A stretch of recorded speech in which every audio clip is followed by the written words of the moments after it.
ఈ బిఆర్ నాయుడు లాంటి ఒక వ్యక్తి ఈ విధంగా దొరికితే దాన్ని కనీసం దాని మీద ఎక్స్ప్లెనేషన్ కూడా కాల్ ఫర్ చేయలేని ఒక చాతగాని ముఖ్యమంత్రి ఈ రాష్ట్రంలో పనిచేయటం లేదా?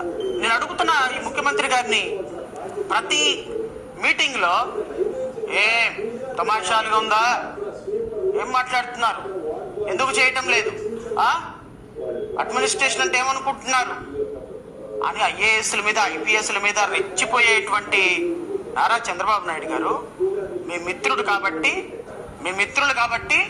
మీ కులం కాబట్టి, మీ ఊరు కాబట్టి, మీ జిల్లా కాబట్టి బిఆర్ నాయుడు మిమ్మల్ని జాకీలు వేసి లేపారు కాబట్టి బిఆర్ నాయుడు ఏ విధమైనటువంటి తప్పులు చేసినా అక్కడ చైర్మన్ హోదాలో ఆయన మీద ఎక్స్ప్లెనేషన్ ఉంటుందా?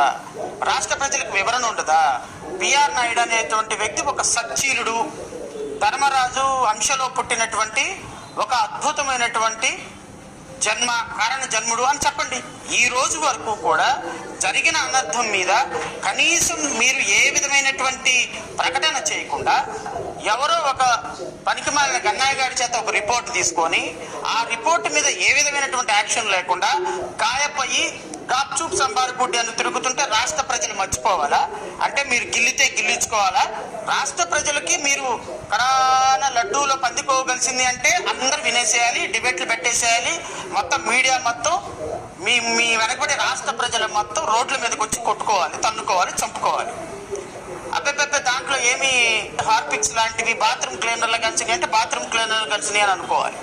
ఇప్పుడు దాని మీద ఏం చర్చలు లేవు. గప్చూప్ సంబారగుడ్డి ఇదంతా ఎక్కడికో వచ్చి ల్యాండ్ అవుతుంది, ఇందాపూర్లో ల్యాండ్ అవుతుంది, హెరిటేజ్ లో ల్యాండ్ అవుతుంది, దీని మీద ఏం మాట్లాడొద్దు, కామ్గా ఉండండి అంటే రాష్ట్ర ప్రజలు కామ్గా ఉండాలా?